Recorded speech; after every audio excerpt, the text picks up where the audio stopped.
And thank you for joining us today for the first of 4 webinars that will be hosted by CCNE on the 2024 Standards for Accreditation of Baccalaureate and Graduate Nursing Programs.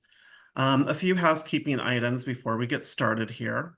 All participants will be muted for the duration of the webinar, and we do ask that you please turn off your video to preserve bandwidth. If you have questions for the presenters, please enter those using the chat function located on your Zoom menu bar. The presenters will attempt to address as many of your questions today as possible during the webinar. However, if your question is not answered, or if you do have a program-specific question related to an upcoming on-site evaluation, please feel free to contact CCNE staff directly, and we'll give you an email address here at the end of the webinar. And should you experience any technical difficulties at any time during today's webinar, please contact CCNE staff. I'm going to give you a telephone number that you can use, but I will also put it in chat as a reference. But please do call 202-887-6791, extension 268.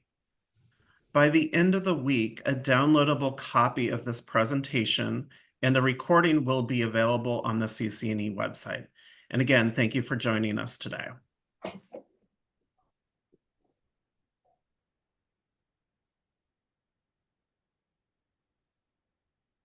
Good afternoon, everyone.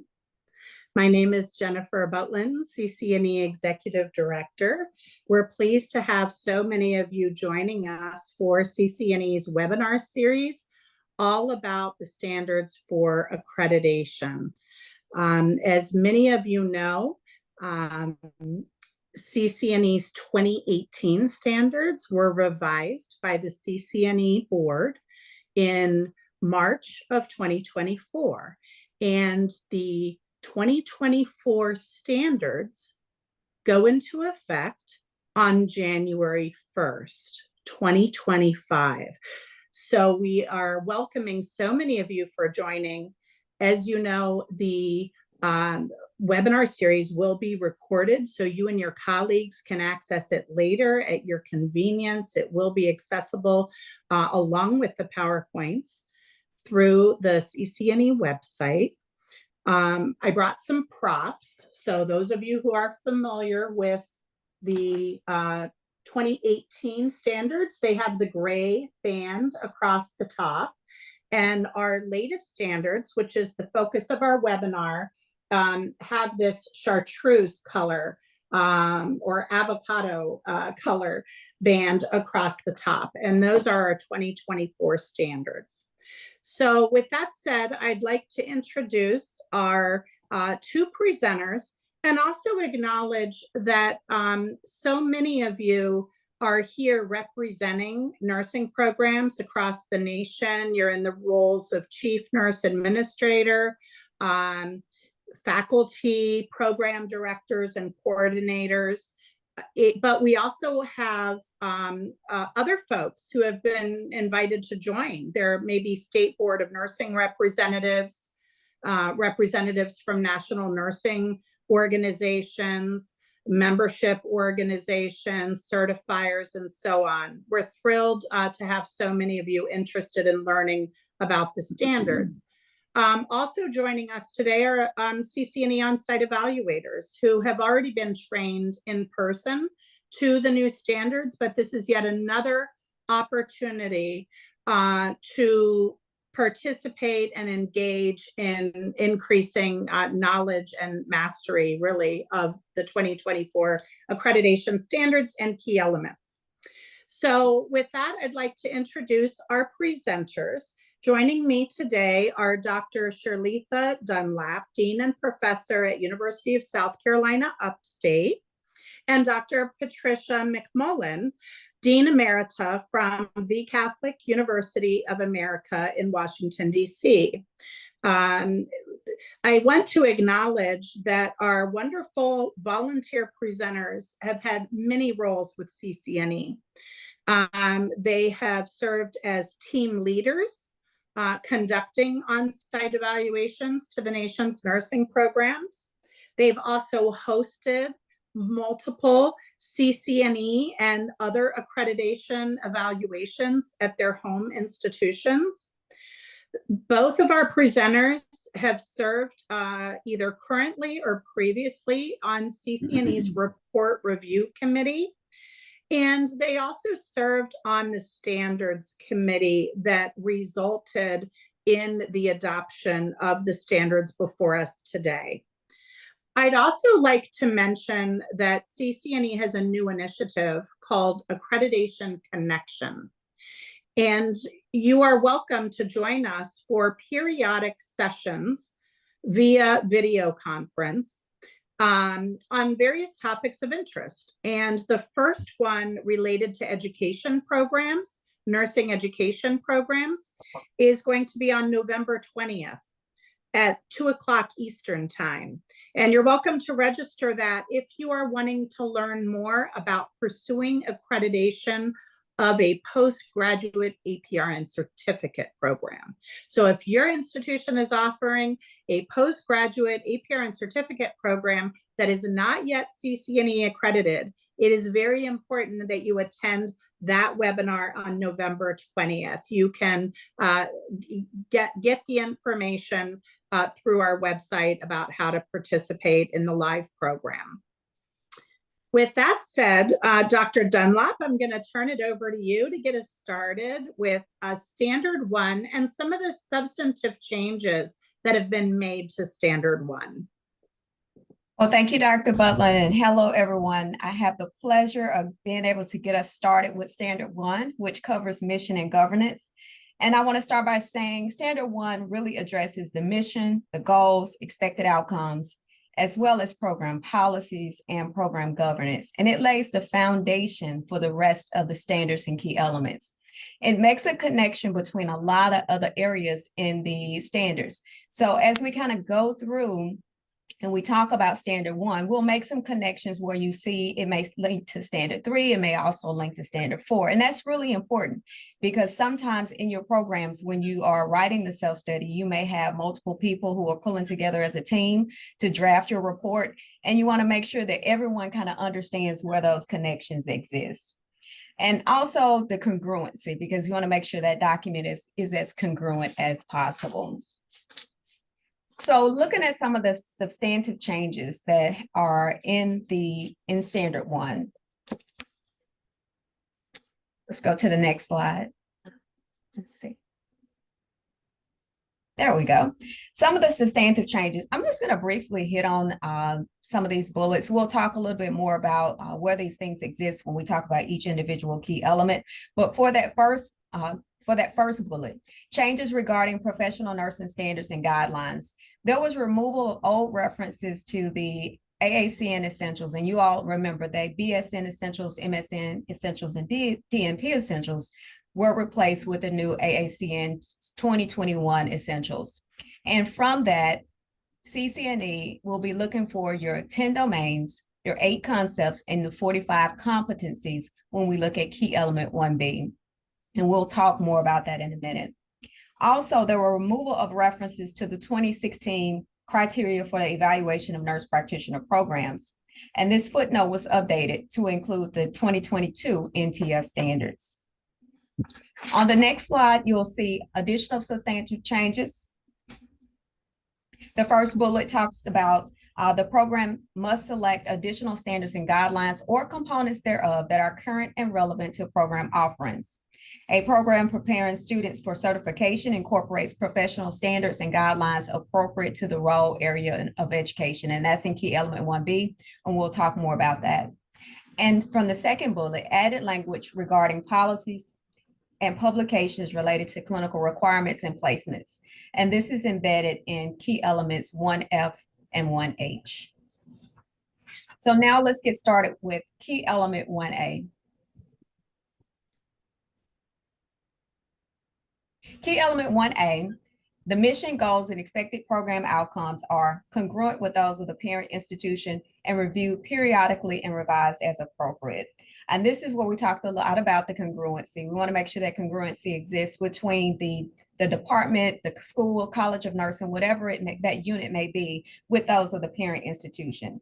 and also that there's a defined process for periodic review and revision of the mission goals and expected program outcomes. Serving as a team leader, some of the things that I look for when we look at key element 1A is that the mission goals and expected outcomes are written and accessible.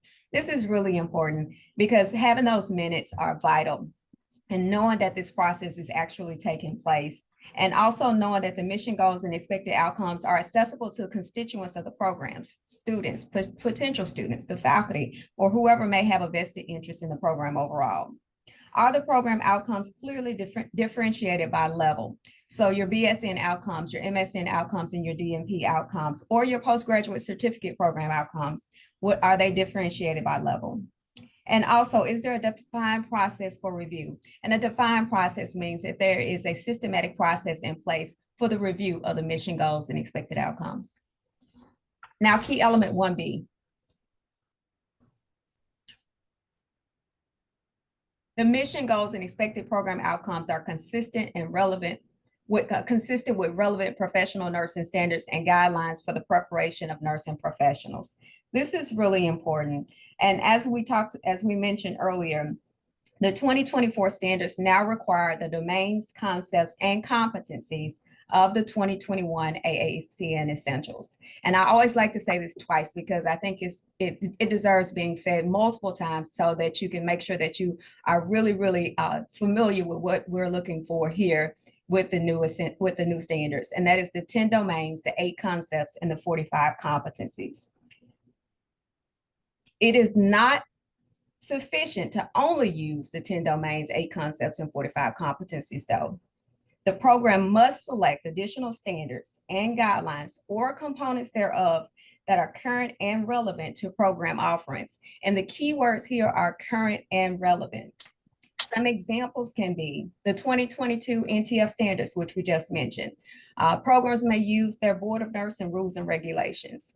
If you have a CNL program, you may use the CNL competencies.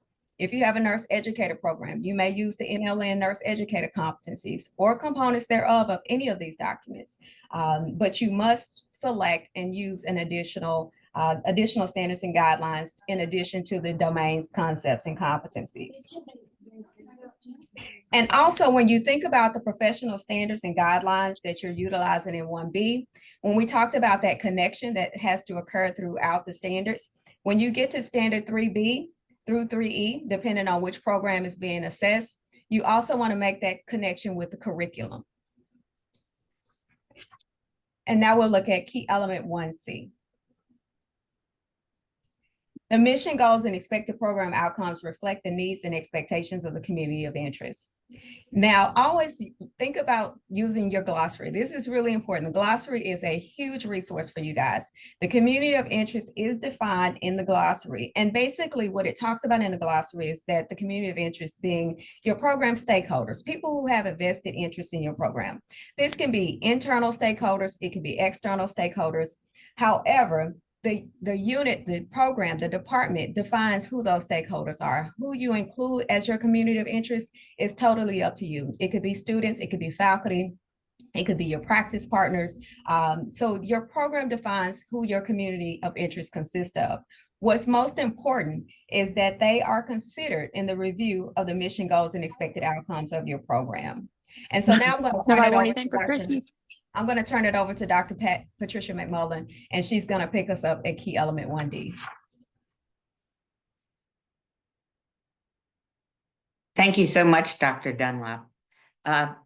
Key element 1D looks at whether the nursing unit's expectations for faculty are written and communicated to the faculty, and they're congruent with institutional expectations. Faculty, as defined by CCNE, include full-time, part-time, adjunct, tenured, non-tenured faculty, and any category of faculty that a program delineates. If the program has more than one category of faculty and different expectations for those faculty, all should be addressed.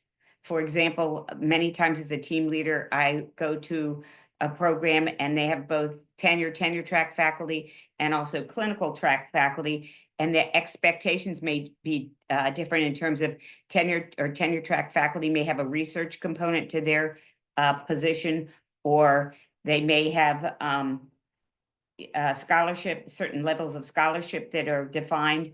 The same with the clinical track faculty. They may have the requirement that they maintain national certification in their area of specialization, those sorts of requirements. But they need to be in writing and very clear. Anybody else want to add to that? No?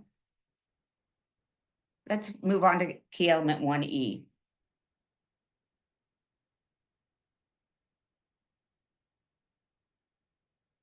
We've already talked. 1E says faculty and students participate in program governance. This key element looks at involvement of the faculty and the students as program stakeholders in the governance of the program. Programs need to address the roles of these two groups and how participation is promoted. Participation includes not only live service on campus, but also for those faculty and or students who are distant. The program should address how the faculty are involved in the development and revision of academic program policies. For example, faculty may hold membership on student admissions committees, or they may be voting members of a faculty assembly, or they may hold membership on academic policies committees, those sorts of things. Using not only live presence, but also Zoom or any kind of teleconferencing platform when faculty or students are distant also adds another layer to indicate that there's participation in program governance activities.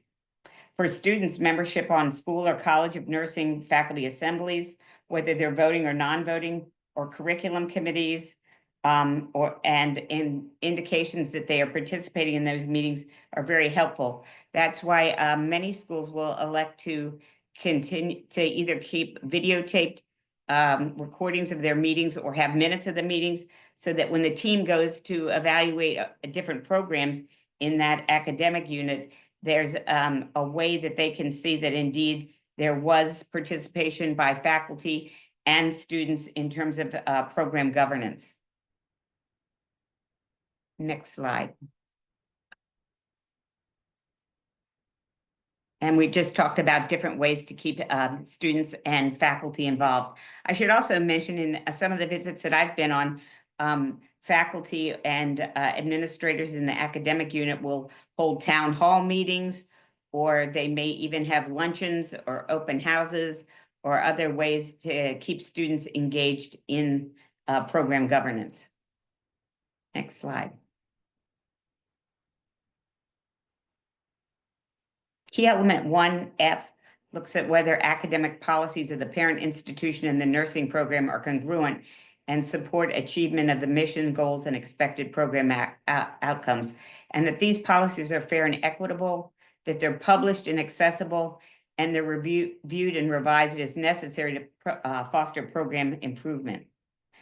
If you take a look at the glossaries on page 28 of the standards, academic policies are defined as published rules that govern the implementation of the academic program, including but not limited to policies related to admission, retention, progression, graduation, completion, grievance, and clinical placements and grading. Policies are at the discretion of the institution and the program, but CCNE expects that policies will be implemented as they're published. Policies should be written, and there should be a defined process in which policies are reviewed regularly. Policies regarding clinical requirements were added to the 2024 standards. And we should note that there may be differences between institutional and program policies. For example, it's not unusual to see that the GPA for admission into a nursing program may differ from that of the university or college in general. There also may be different grading criteria. There also may be different progression policies, but it's important that they're well-defined and that they're published and that they're accessible. So many programs will put their policies either in a published student handbook, or they may put it in a program web page. They may put it in the university catalog under the School of Nursing or the College of Nursing. All of those are ways that that they're readily accessible. And it's really, really helpful in the self-study that the program include the URL that references those where those policies are, so that when the team goes to evaluate key element 1F, it's very easy for them to find it and they're not kind of hunting all over.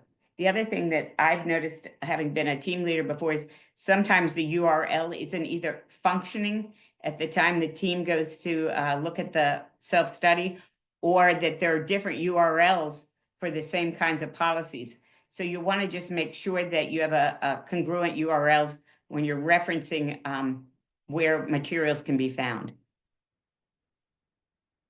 1G. 1G looks at whether the program defines and reviews formal complaints according to established policies. Please be mindful that this is a U.S. Department of Education requirement, and CCNE is required to collect this information. Not only that, but it really is shows that a program is interested in continuous quality improvement. This process can be communicated by several means, including on the website, in student handbooks, in the catalog. And as I said before, referencing where these are found should be consistent, and programs will want to make sure that all the URLs are correct and active and consistent.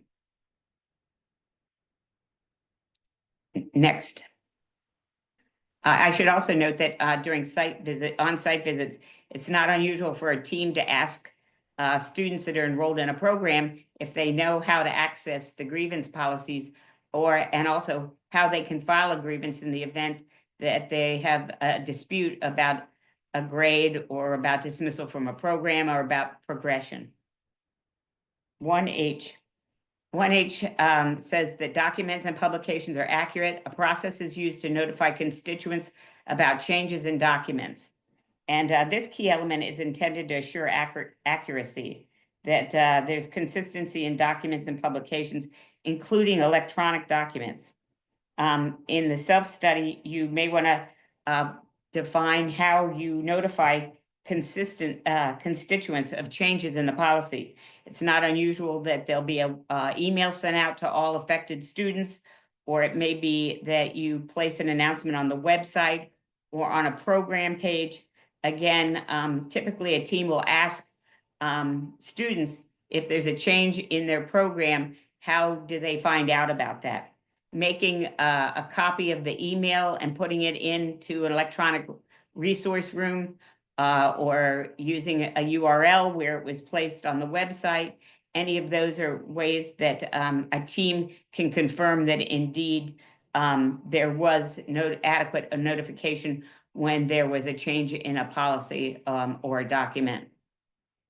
And then also on H, you want to make sure that in this key element that the self-study describes what types of licensure or certification exams students are eligible to complete once they have been done with the program. So you want to make sure that you have if they're sitting for advanced certification, the exam that they're able to sit for is accurate, or if they are eligible to sit for the NCLEX RN, that's accurate, and you want to make sure that it's published. Remember, there's a couple of reminders I'd like to remind people of. CCNE accredits programs, not schools or colleges. So on the homepage for the college or the school, you want to make sure that you reference that CCNE accredits specific programs within the college, not the school or college itself. You'll also want to make sure that the language is correct and references CCNE and not AACN. It's not unusual to be a team leader or a team member and go to the homepage for that school or college and see that there's a reference that the school or college is accredited by AACN, and that's not the case. CCNE accredits programs. Also, it's not also unusual to see that self-studies or websites reference the old address for CCNE. CCNE has not been in DuPont Surface and DuPont Circle since the crust cooled. They're on K Street. Make sure that you have the correct address, which is 655 K Street Northwest, Suite 750, Washington, D.C. 20001. Unfortunately, we're still seeing references to the old DuPont Circle address, and that has not been CCNE's home base for quite some time now. If you would also like to reference accreditation by CCNE, you'll want to use their website URL, which is http://www.ccneaccreditation.org. And thanks so much, everyone. And we'll open it up for questions.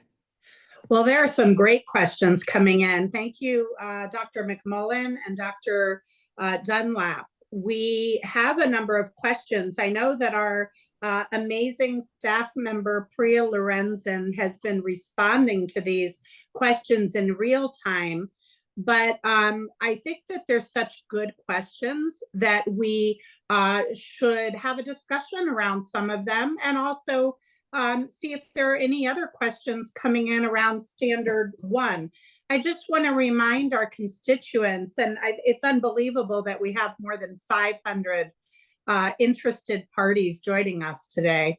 But this is really an opportunity for you to dialogue with us. What questions do you have about Standard 1? Are you preparing a self-study? Are you preparing to serve with a team to evaluate a program in the spring against the 2024 accreditation standards? Are you submitting a continuous improvement progress report to CCNE in 2025? This is your opportunity to learn about the standards, engage with some really knowledgeable committee members and experts who really have had their hands in these documents and the requirements of CCNE for a long time. So we hope you'll take advantage of it.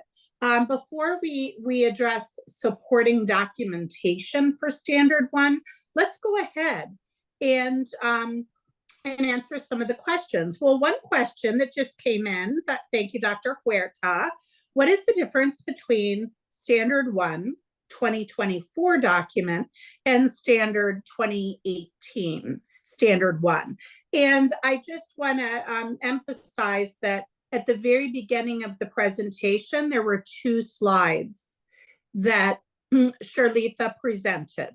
And those 2 slides succinctly summarized the substantive changes from the 2018 standards to the 2024 standards. So please, if you're joining the webinar late, do go back to those early 2 slides summarizing the substantive changes.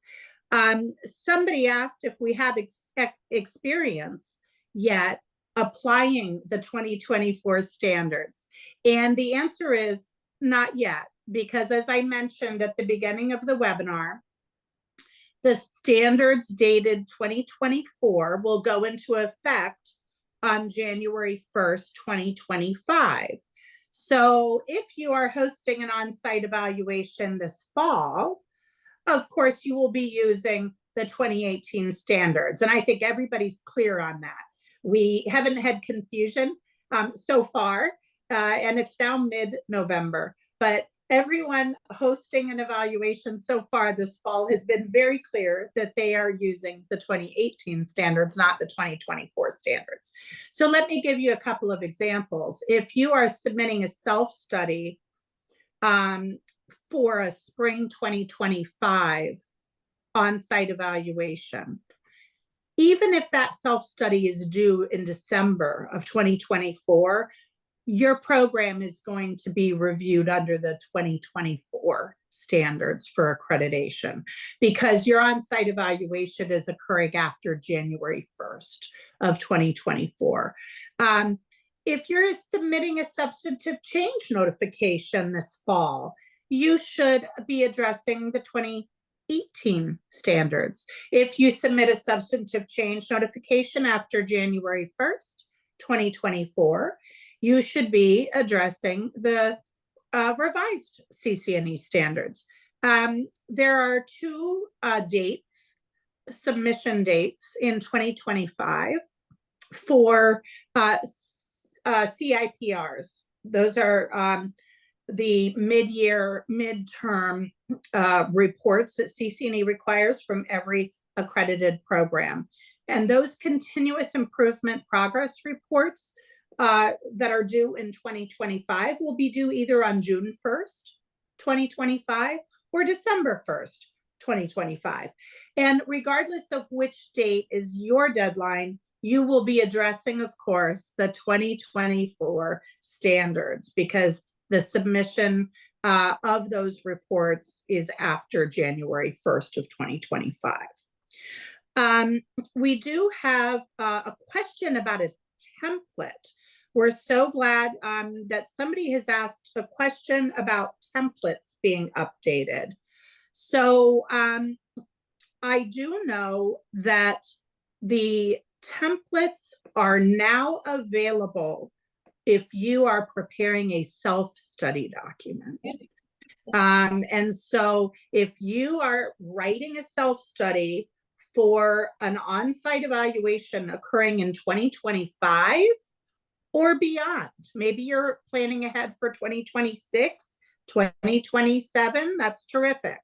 We do have a template that is posted on the CCNE website and also on the hub for you to access. And you will be able to click on the template addressing the 2024 standards.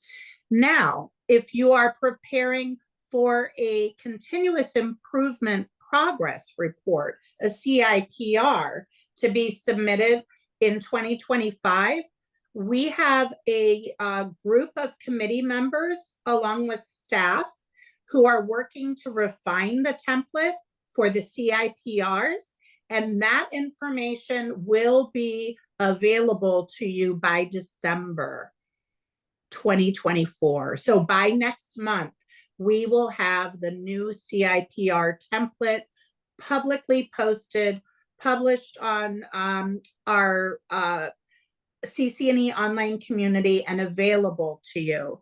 And by the way, if anybody has questions about continuous improvement progress reports, you should feel free to direct those to our program monitoring team, and specifically Lena Nandi, Nandy.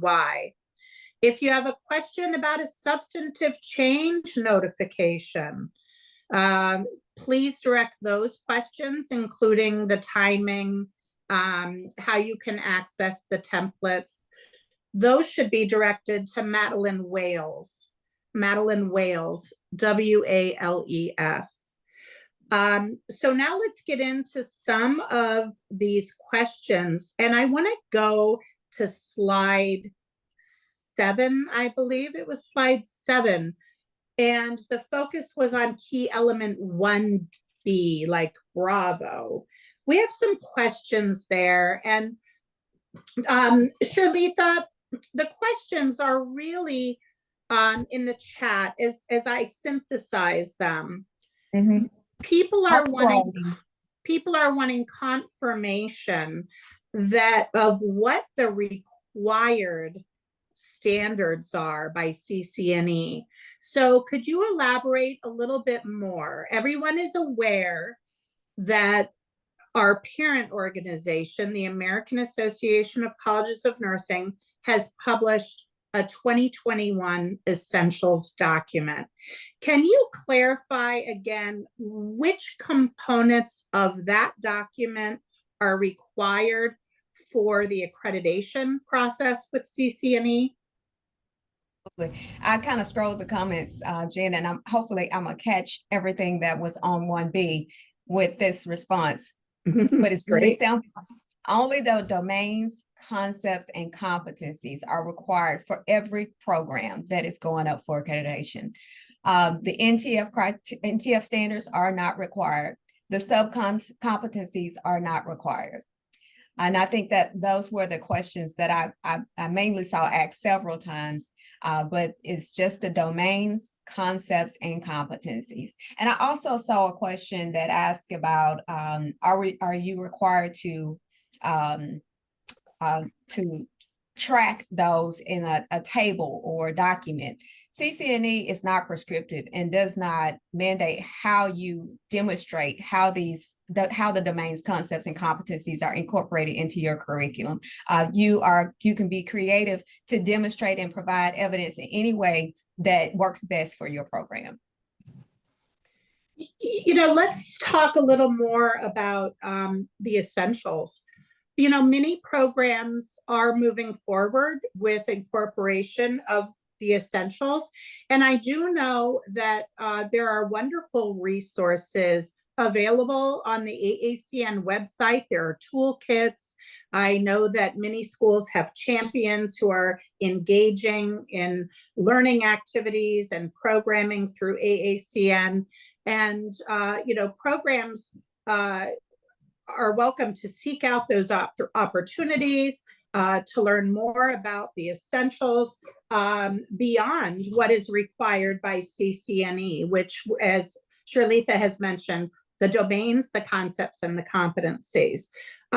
We anticipate that there are many programs that will fully adopt and incorporate the essentials and will select the other aspects of the essentials, such as the spheres of care, the sub-competencies, as the optional additional standards and guidelines or components thereof that are relevant and current related to their program offerings. And programs are welcome to do that.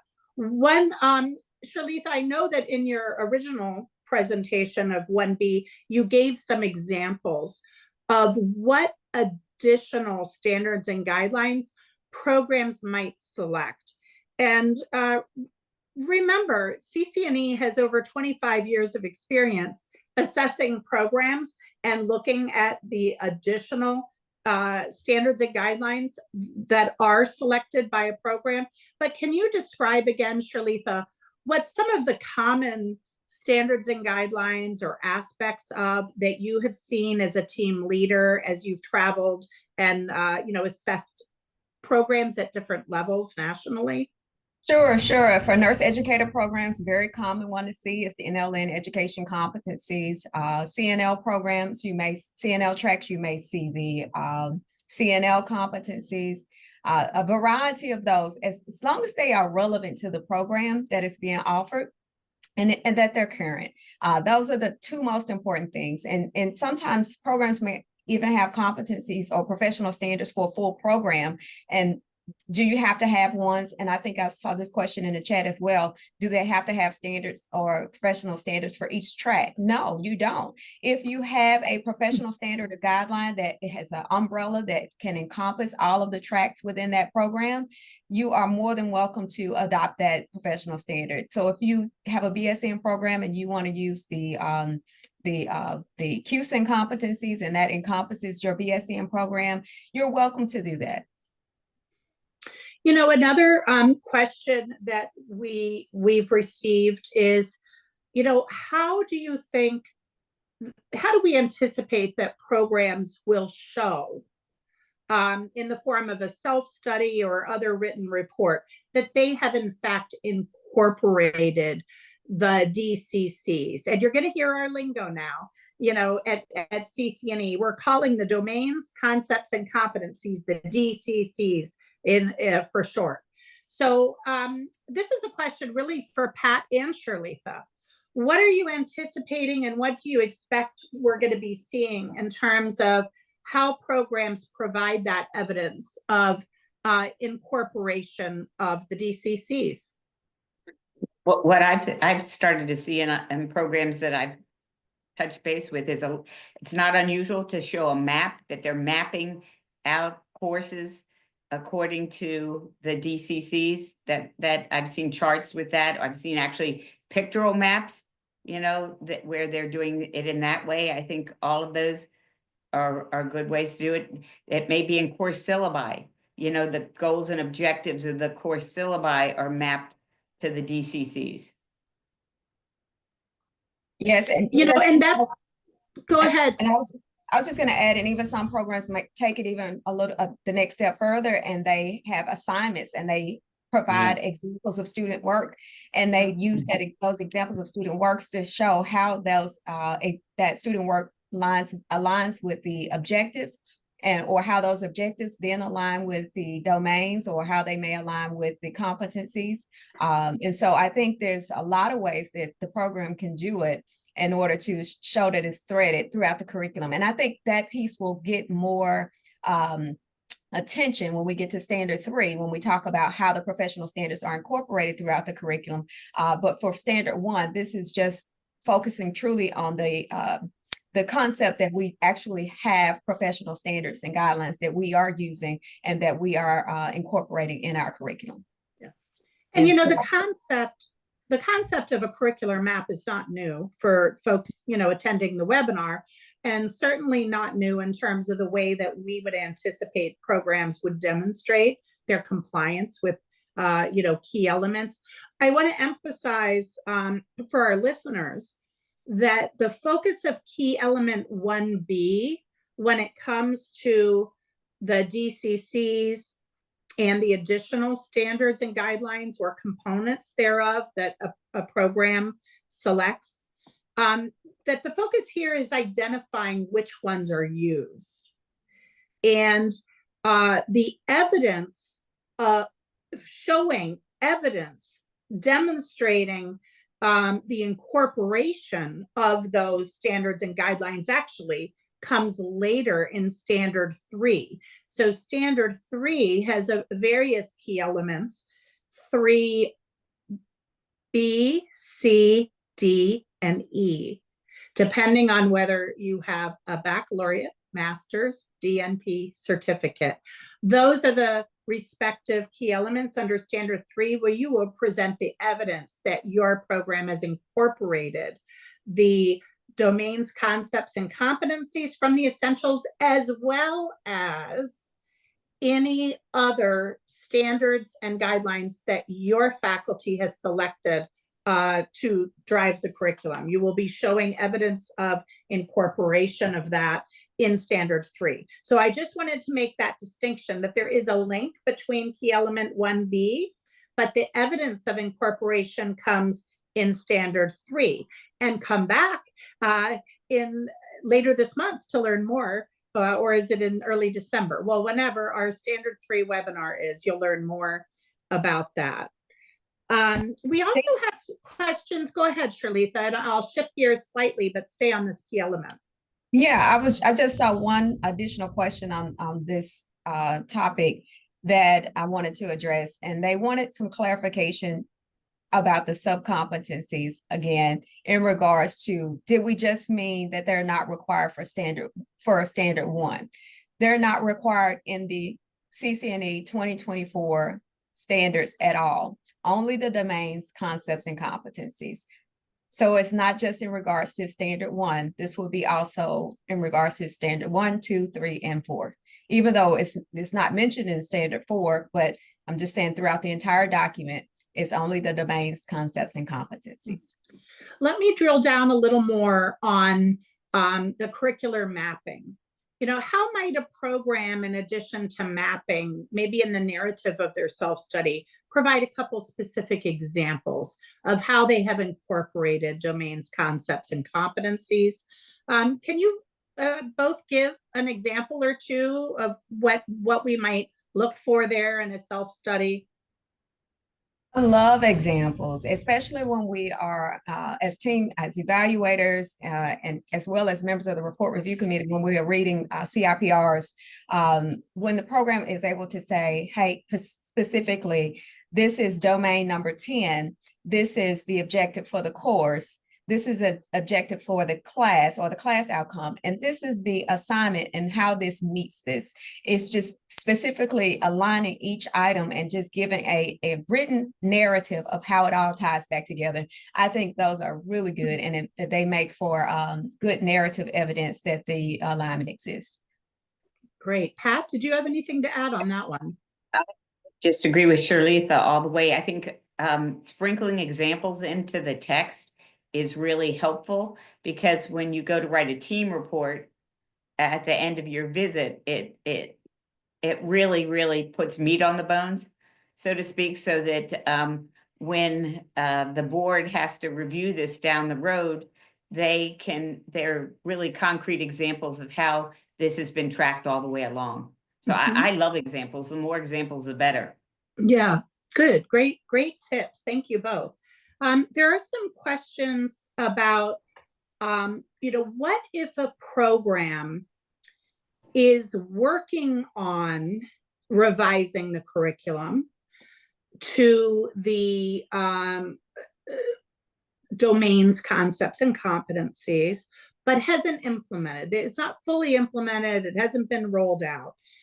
How should that information be presented? And I think I'll start by saying, if a program is in process and you are hosting an evaluation in spring 2025, you're going to be the first group of programs that are undergoing a comprehensive evaluation under the 2024 standards.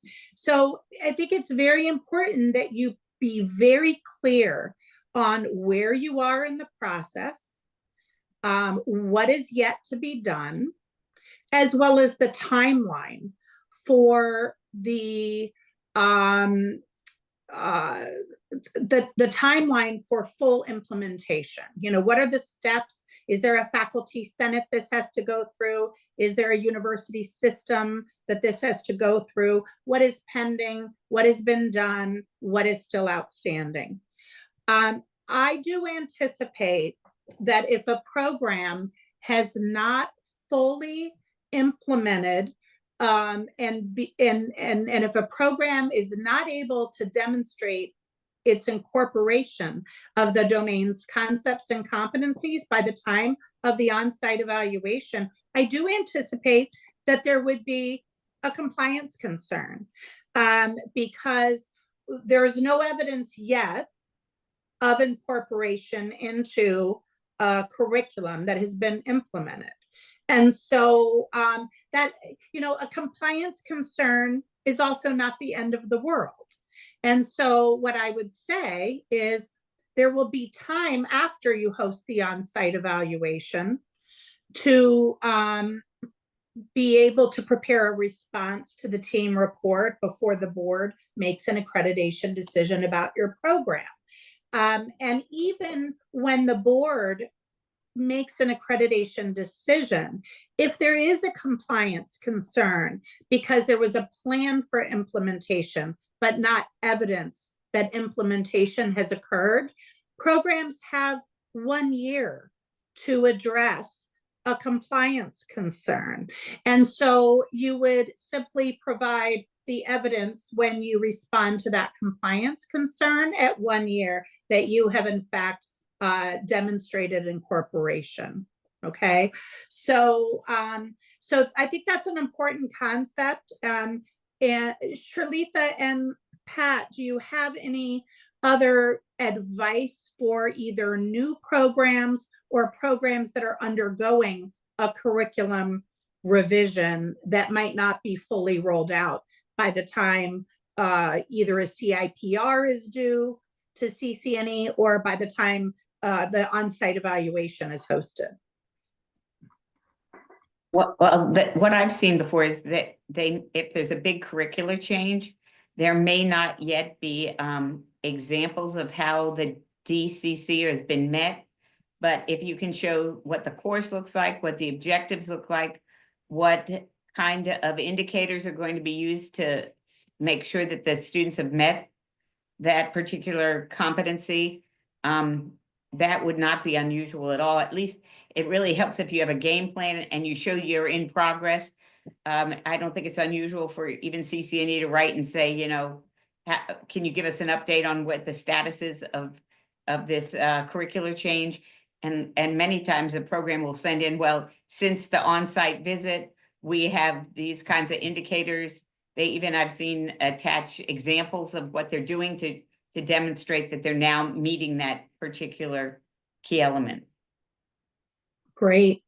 Great. And I think, Pat, what you said too ties in when you talk about a curriculum change, new programs too. If you're rolling out a new Yeah. program and you haven't offered all the courses yet, you may have it lined up what you intend to do and where you plan to insert certain aspects of the domains, concepts, and competencies. And you want to make sure that that plan is able to be actualized during that visit, where people can see, the evaluators can see where you're going with it. Yeah, very good. And I do want to emphasize, and thank you, Dr. Dahl, for asking this question in the chat. I do want to emphasize, even though we're talking a little bit about curricular mapping and evidence of incorporation of professional nursing standards and guidelines, I do want to emphasize that that comes later in Standard 3. I think I was clear that that would be addressed in key elements 3B, C, D, or E, depending on what level of program you're presenting for accreditation, baccalaureate, master's, doctoral certificate.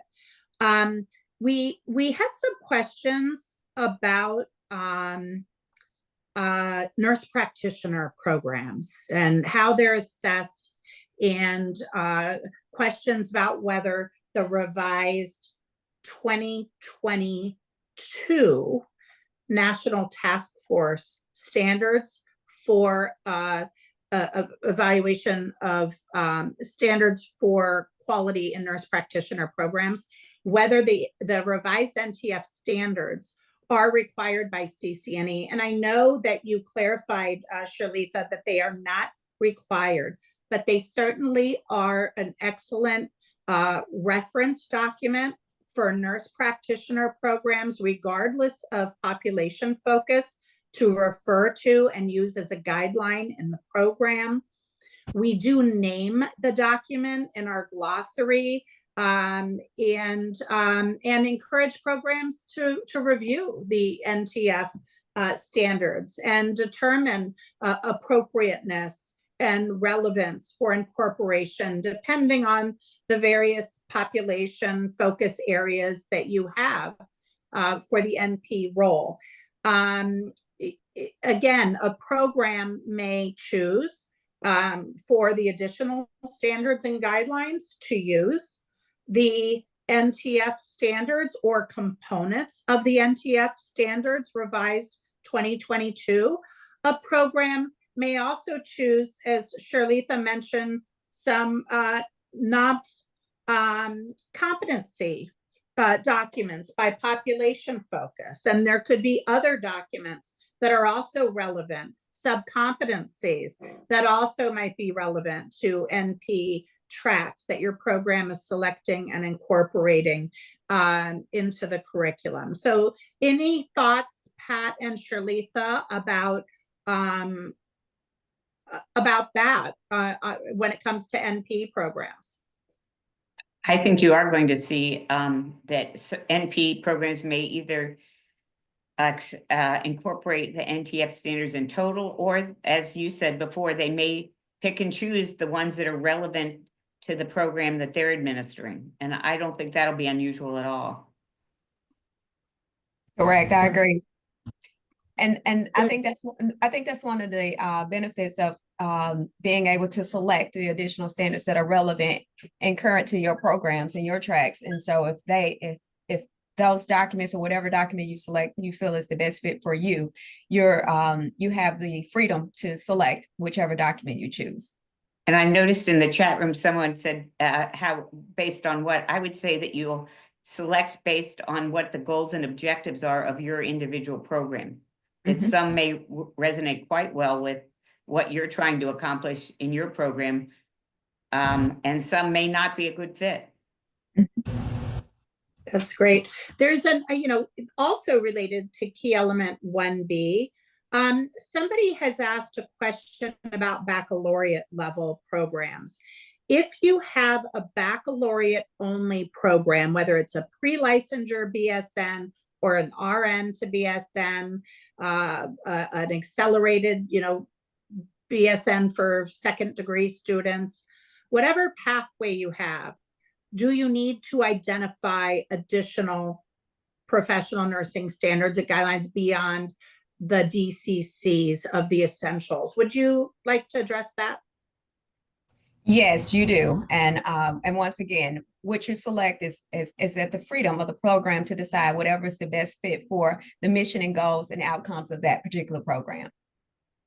Yeah. And I think a good example would be for the BSN, RN to BSN, those kinds of programs, that you may want to be looking at some of the public health standards, since those aren't always emphasized in a traditional associate degree program. You may select some of those or one of those public health documents in total, but that's obviously that's at the discretion of the program.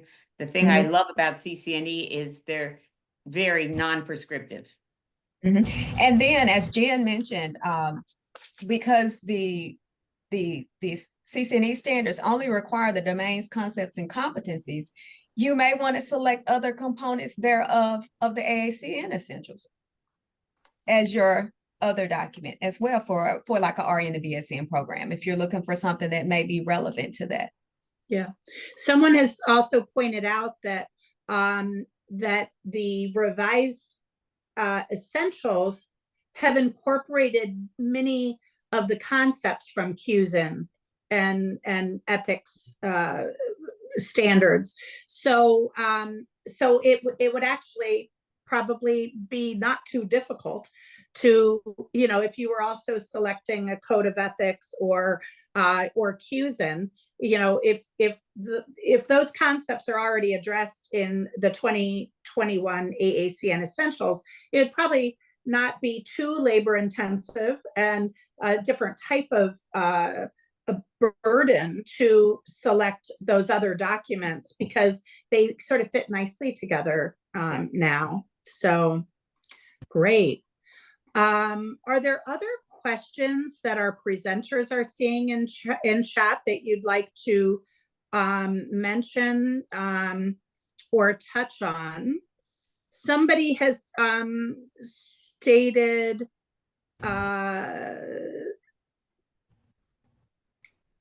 let's see, population specific competencies. Somebody has commented that population specific competencies are outdated, and that the NOMF-NP core competencies address all populations. So, I mean, that's certainly important for you all who are faculty and leaders in NP programs to be aware of what the current and relevant competency documents are there, regardless of who publishes them. And you should be using the ones that are current and relevant. So that is an important reminder for everyone. Thank you for that. Somebody has also mentioned incorporating LNEC, which is the end of life competencies. That's certainly another option. And there are questions about, like, when is the best time to apply for CCNE accreditation?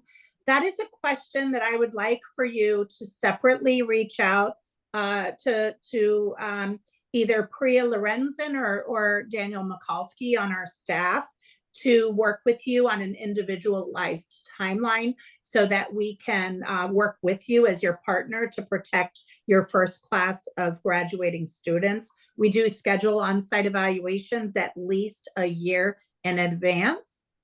Anyone who's joining us for a webinar who has a new degree program or a new certificate that you want to get accredited, just keep in mind that November 30th every year is our deadline for scheduling an on-site evaluation the next fall.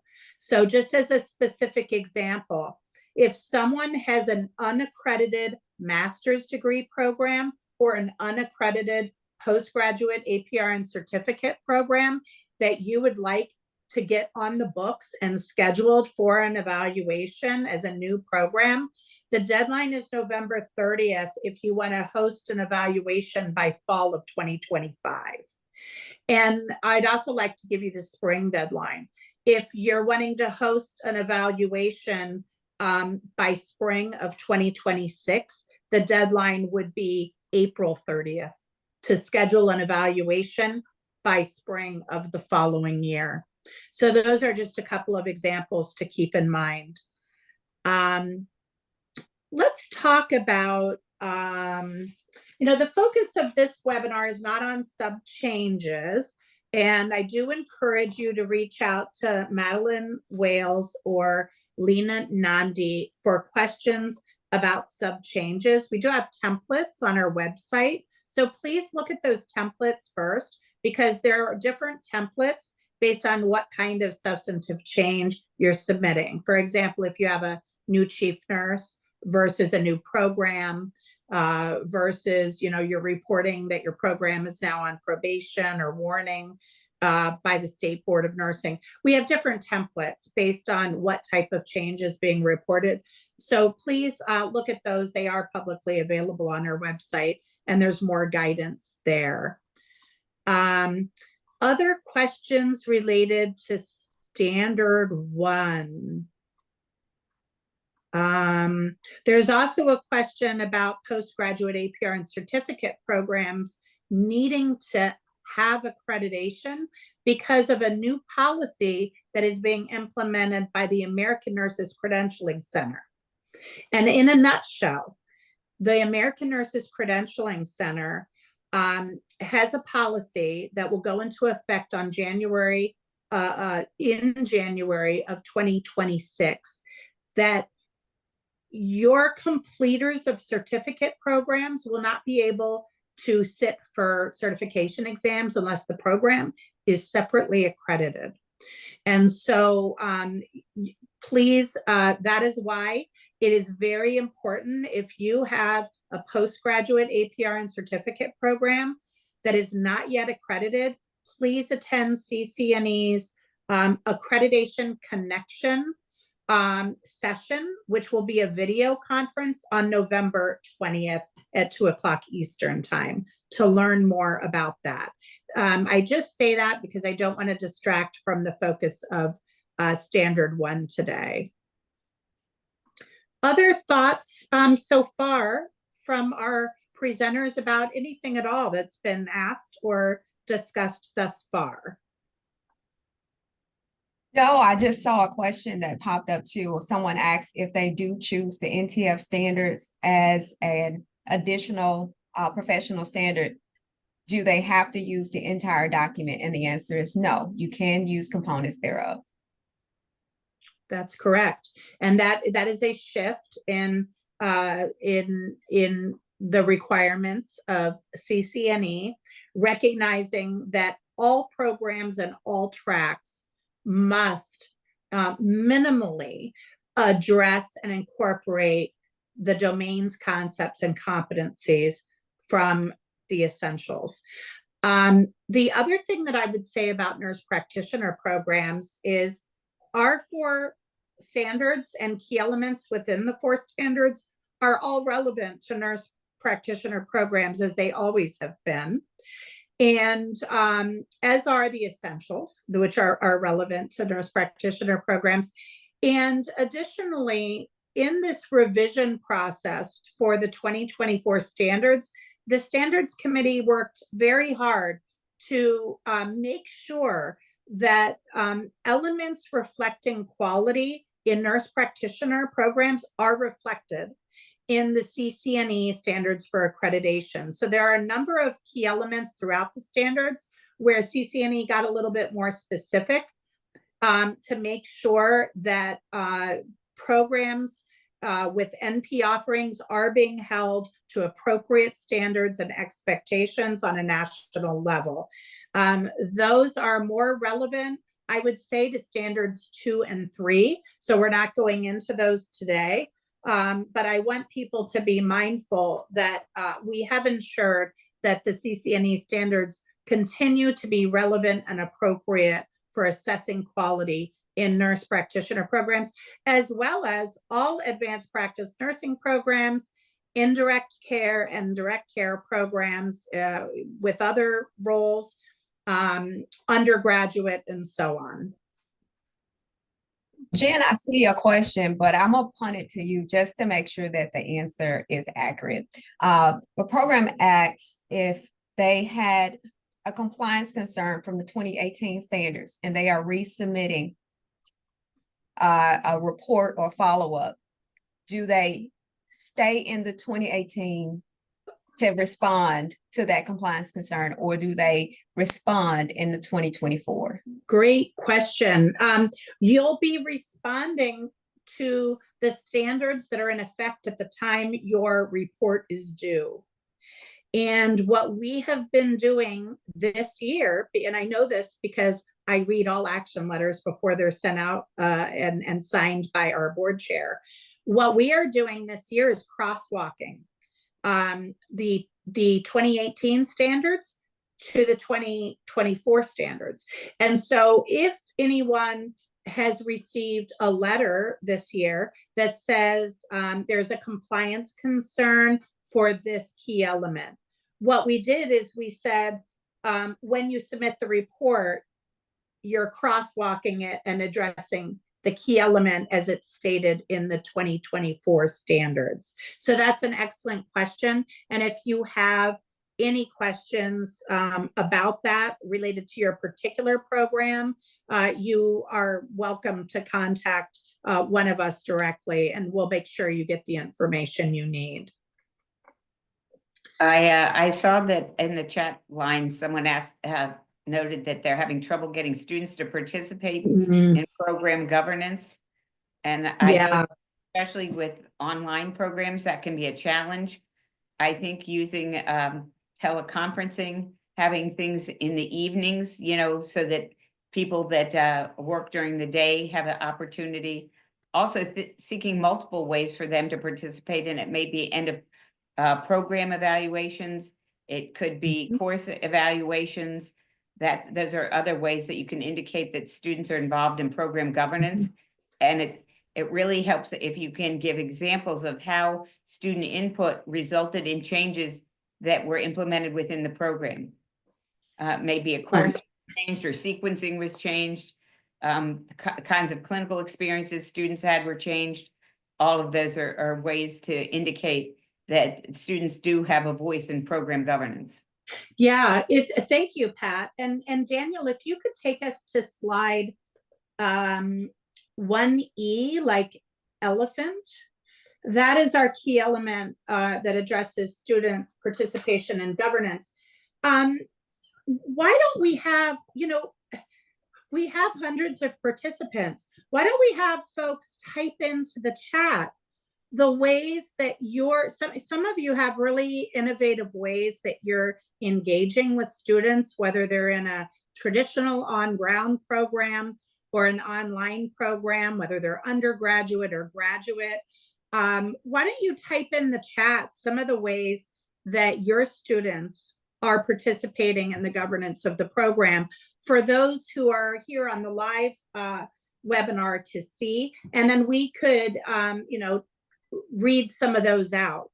The question that this particular individual asks is if it's a requirement for students to have a committee appointment. And the answer to that is clearly no. There's no statement in our key element that students must participate on a committee and show us the evidence that they do participate on a committee. That is one of many, many ways that students can engage and participate in the governance of a program. I've heard of deans having focus groups, brown bag lunches. There could be a designee, an appointment to a committee with or without a vote, student advisors to the dean's staff or to the faculty on issues of importance relative to governance. I'm seeing lots of things in the chat. I love the QR codes. Somebody's using QR codes so students can scan in. Yeah, this is really wonderful. Great ideas. Somebody does a student governance survey. They use things from course evaluations and end of program surveys, synchronous Zoom meetings for online students. Another program has a student advisory committee. They also have a virtual suggestion box and a chat with the director time. There are class officers' luncheons at another program. Other programs do have students on some committees, and I think we could all probably understand that there might be some committees that wouldn't be appropriate for a student to serve on. There's a second-year survey for students who have completed a couple semesters of courses to give feedback sooner than later. So that is a great tip for a new program that may not have end of program outcomes or evaluations, but a way to get data during the course of a new program that's being implemented to show that there's data and evidence. There are other suggestions for ways students have been involved virtually or in person on committees. Involvement in the evenings or weekends, whenever you think you could get students. And somebody has mentioned that students respond to food. So opportunities to feed them, it's definitely a perk for getting students to attend and give feedback. So I won't read all of these, but these are some really great, there's a student ambassador program at another program. I just think, you could also invite students to attend a committee meeting on a periodic basis without naming them as a committee appointee. So that's another great idea. Wow. We should let the audience run this section of the webinar. Okay. In terms of 1H, if we could just go to key element 1H, there are a couple things that I want to emphasize. Key element 1H, I like to call a completely preventable area of citation. What I recommend that everyone does, do it today. Don't wait until your team arrives for an on-site evaluation. Do a search of your website, your institution's website. Search on CCNE, search on accreditation, search on nursing accreditation, and see how your website is listing any affiliation with CCNE. And then go back to these slides, starting on slide 15. Which presents the key element. And if you would advance it, Daniel, to really show, we have examples here. These are the actual required statements on slide 16. You can either say it the first way presented here with our website, or you can state it the second way with our mailing address and phone number, okay? The reality is that almost everyone these days is not writing a letter to CCNE or calling. They're emailing, or they are going to the website. So we don't have an on-the-record preference for which one of these two options that you select. Both are acceptable and would meet CCNE's expectations. However, with the way students and prospective students operate, personally, I have observed that the website is much cleaner and easier to present the website instead of CCNE's mailing address and phone number. Because I can tell you it's been over 25 years since I got a letter in the mail asking if a program is accredited. Okay, that's not the way people are communicating and getting information instantaneously. So make sure that you identify, if you have an accredited program, which degree program or the certificate is accredited. Clearly use this template language and make sure it says CCNE accreditation, not AACN. Make sure it doesn't say your School of Nursing is accredited, because we don't accredit the overall school. We accredit by program. And if you can correct any of this information right away, it is the most is the best way to prevent a compliance concern coming out of an on-site evaluation. And I'll tell you, Sharlitha and Pat, the teams do the same thing. They will search the website to see if there is a disclosure statement that is not aligning with our accreditation standards or our disclosure policy in the procedures. Well, what I've seen is that there's a disconnect between the program has updated the statement, but what's published on the university website is out of date. Like they'll still have DuPont Circle. Oh, yeah, we all have those marketing departments that do their own things. And I was going to say, Jen, this is a good opportunity. Sharlitha, but we're responsible. As we're responsible. Even if it was the marketing information that decided to keep the old CCNE address up there, and even if the nursing unit requested that be corrected 3 times, that's correct. That would still be a compliance concern for not having the accurate information. So we do have responsibility. We do have responsibility for ensuring that information is correct on the websites and in other materials. Somebody's asked an excellent question. What if we're a new applicant and we're not yet accredited? Are there similar approved statements? And the answer is yes. And I'm glad Priya is so efficient. She's already posted this in the chat. But if you go to the CCNE procedures for accreditation of baccalaureate and graduate nursing programs, you will find a policy called disclosure. Look for the disclosure policy and you will see the approved language for new applicants. And I was going to say, Jen, I think this is a good transition into the support and documentation to make sure we can get through that. And if folks have any questions about some of that and some of the evidence that they may be looking for. Let's go ahead, Daniel, and turn to the supporting documentation slides. One of the things that we really want to make sure that you're clear on is that the supporting documentation is listed in the accreditation standards. And it's listed at the end of each standard. So of course, we're focusing today only on the 12 items that are relevant to standard 1 and required for standard 1. The supporting documentation listed here can be included in the self-study document, or it can be included in the virtual resource room that you will make available for the team 7 days prior to the on-site evaluation. Keep in mind, the virtual resource room replaces what used to be the on-site resource room.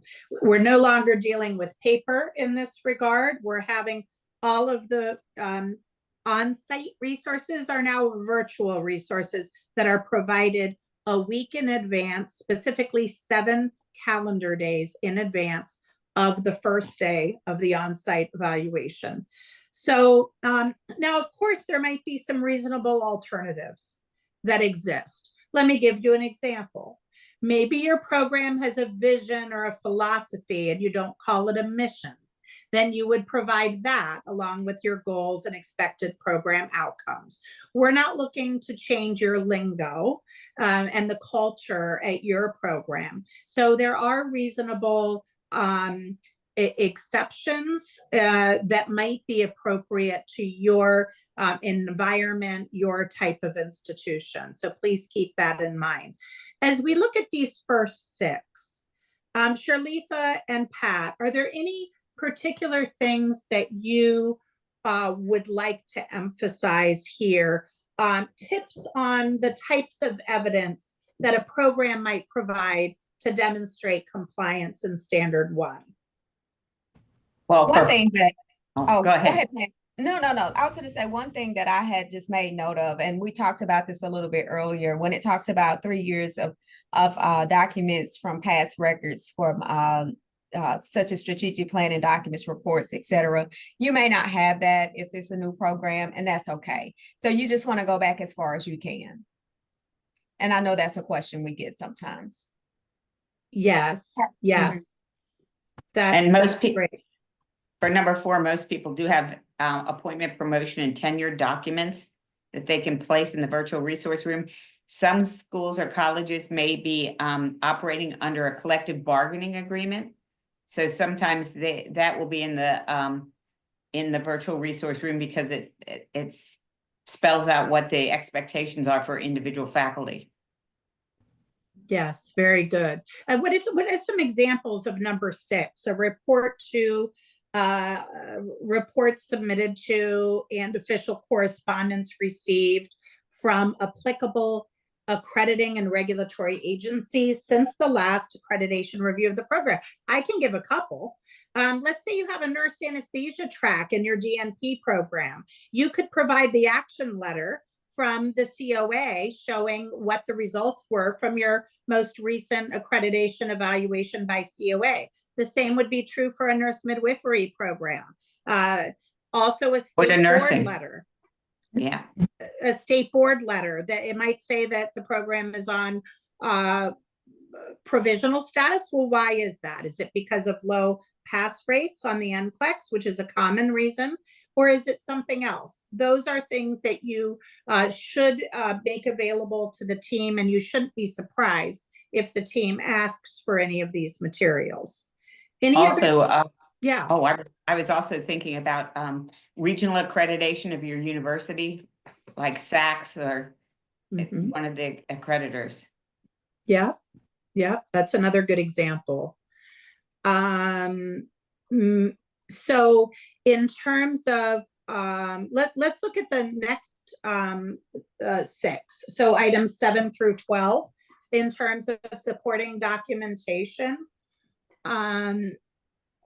You know, the one thing that is new here in item 7 is we want to get very specific about clinical requirements. Pat, do you want to say a couple words about that and why it's important? Well, it's basically what I think as truth in advertising, so that students know if they're in any kind of a clinical program. I think of mostly APRN kinds of programs, that they know, you know, what the requirements are going to be in terms of clinical completion. And I know with COA, if you're in a nurse anesthesia program, there's certain delineations of the kinds of cases that you have to have in order to be eligible to sit for their certification examination, those sorts of things. So I really see it as truth in advertising. Also, if the student plays a role in procuring their clinical placements, I think that needs to be really obvious as a clinical requirement. Yeah. And for that first bullet too, not related to that, but just in general, this is a lot of times I see, like it mentions catalogs, student handbooks, faculty handbooks, and on the RRC, Pat, you've probably seen this too, where people will just dump all those documents in there. And unfortunately, people who are reviewing your program are just not familiar with your catalogs and your handbooks. So if you are referencing like your clinical requirements, but it's in your handbook, if you can provide a page number or any appendix number, it's always very helpful, so that person who can go directly to that location in that document. Because when it's just a full document, we really don't know sometimes where to go or what to do with it. Yeah. Yeah, and if they label it, and if there's a URL with it, if you have the label with the URL so you can click on to review quickly, that's really helpful. Very good. For number 9, it's not a new expectation, but it is certainly one specific for the APRN tracks. Evidence that transcripts or other official documentation specify the APRN role and population focus of the graduate or completer. And so we do sometimes get the question, does it have to be on the transcript what the APRN role and population focus is? Does it have to be on the transcript? And the answer clearly is no. Based on this statement, you could present other official documentation. What might that look like? It might be a letter on letterhead. It might be a certificate with the seal of the university or college on it. There are other official documentation options if the registrar is not allowing this to happen, but the vast majority of programs that we're working with, I've only heard of one in recent years that wasn't able to get the APR enrollment population focus stated on the transcript. So it is something that I think is pretty commonplace now, but we do hold programs to demonstrating that. Does CCNE require faculty minutes? No. There are many programs that have small faculty numbers. They operate as a faculty of the whole, but there should be a record of decision making. Shirlitha and Pat, would you have any thoughts on that? Some alternative Some people do Zoom transcripts of their meetings. You know, there's a transcript feature in Zoom, and you can just have a transcript if someone's not available to take minutes. Yeah, and I think what Jen said is most important, just the demonstration of that governance process, because, you know, even if you have a small faculty, we want to make sure that everyone's voice is heard. And I think that's really important, and how their voice is heard and how that process takes place. That's great. Well, we are coming down to the bottom of the hour. So it is 2:30 Eastern time. That was a quick 90 minutes. It's always a pleasure, Shirlitha and Pat, having these discussions with you. We had such a fabulous audience and many amazing questions. So we encourage all of you to attend our next 3 webinars addressing the next 3 standards, 2, 3, and 4. These are occurring in the next several weeks through early December. Again, it will all be archived for you to view, to share with your colleagues. The PowerPoint presentations will be posted as well. And if you have individual questions about your program that might be sensitive or specific to your program that you didn't feel like typing in chat, you're welcome to call the staff. We love hearing from our constituents and getting you the information you need. Thanks to the staff.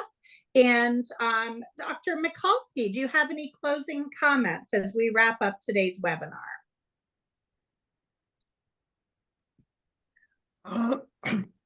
I do not. Thank you very much for joining us, and we hope that many of you will return for our next webinar on Tuesday, November 19th at 1 p.m. Eastern Time, which will address Standard 2. Have a good afternoon. Bye, everyone. Thank you.